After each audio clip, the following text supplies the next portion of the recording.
This is Eileen Fernandez Parker, Instructional Technology Coach, and now I'm going to do part 2 of GoFormative, and that is once you've created the assessment, the formative assessment, where do you see what you were working on?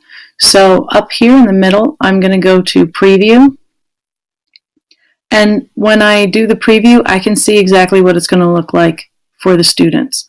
So number 1, write a math problem for the story on the page. When they click show your work, it opens up nice and large, and at this point they can, most likely on a touch screen, write out some kind of a math problem. They do have a limited amount of space here, but I suppose they'll learn how to write small. It's a lot easier to do with your finger.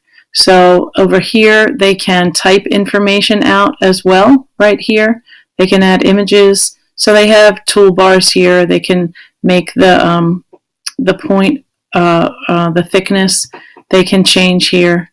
3 point, I suppose, is the smallest. So they have different tools. And if we go down here, I filled this in already as a practice, but I would see this is empty, and I can choose one of these. I chose it. It wasn't chosen before, and I filled this in myself. So everything was blank and nice and simple.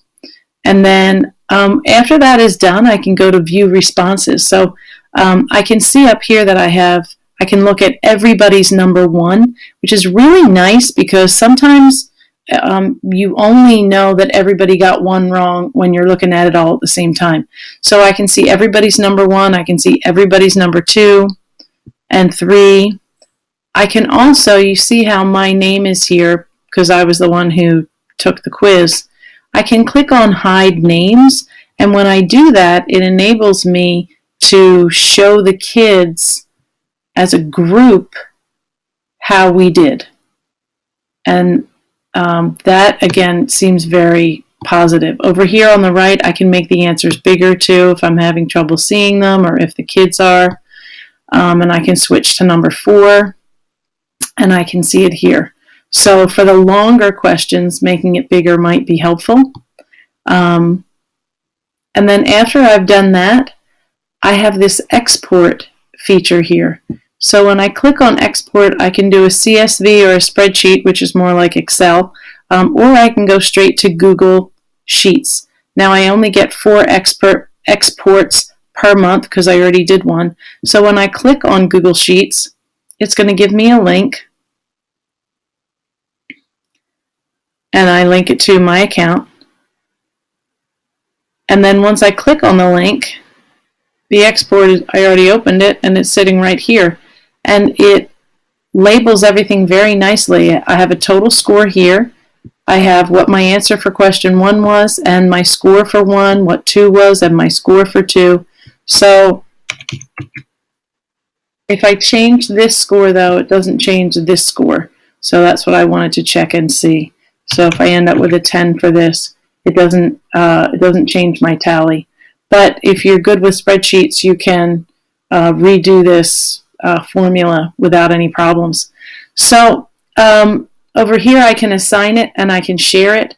So I can share it with other classes, or I can assign it to my classes. And so I'm just going to choose, oh, this is coming in. These are all my Google classrooms. So I'm going to just choose Formative Demo and assign it, and then the students can log in. So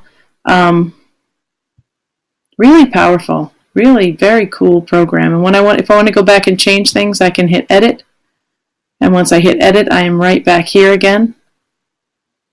And over here I can choose if it's just an assignment, a benchmark, classwork, a do now warm-up, or an exit slip.